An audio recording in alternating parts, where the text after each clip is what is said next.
This week we're going to be taking out two Sefer Torahs in Shul. It's the same Sefer Torah, it's just there's two of them. It's easier because we're going to lay in the Parsha, and then right after the Parsha we're going to open up with the other Sefer Torah to a further section in the Torah, so it's just easier to have two Sefer Torahs. And we're going to read the Parah Aduma. This week's Shabbos is Shabbos Parah, Parshas Parah, the Shabbos where we speak about the red calf, the red heifer.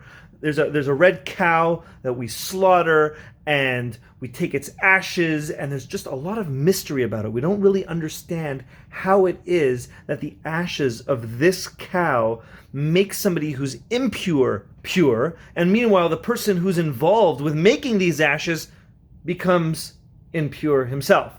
So it's just one big mystery, and we're not really supposed to even know, because at the beginning of the Parsha it says, Zos chukas Torah. This is the chok. This is something that we don't understand, but we just listen to Hashem and we do it anyways, which is such a beautiful concept to many, and then to others is like, hey, I don't understand. Why should I listen? Which is the whole point of doing this mitzvah. We do it because Hashem tells us to do it. It's one of the mitzvahs that we do where we just don't ask questions, and that is one of the tests to see if we indeed will just follow God.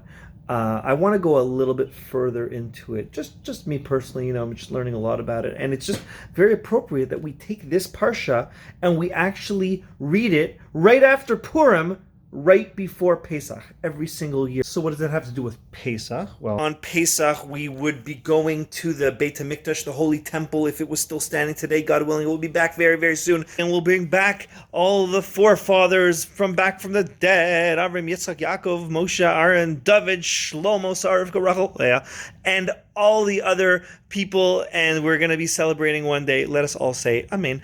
And when we go to the Beis HaMikdash, we're going to have to be pure. We're not allowed to enter the Beis HaMikdash impure, so it's good to know about the laws of purity. Okay, that's a very nice reason. It's a beautiful reason. I'm not going to discount it. However, I heard an amazing Dvar Torah by Rav Emanuel Shochet Alav Shalom, who spoke about how on Nisan we had no merits whatsoever to be allowed for Hashem to take us out of Egypt. We just didn't deserve it. We didn't have any good deeds enough. We just weren't on the level where God was like, you know what, I'm going to take you out of Egypt. But it was the time for us to go, so God said, all right, what am I supposed to do? I'm just going to have to forgive you. It's a gift.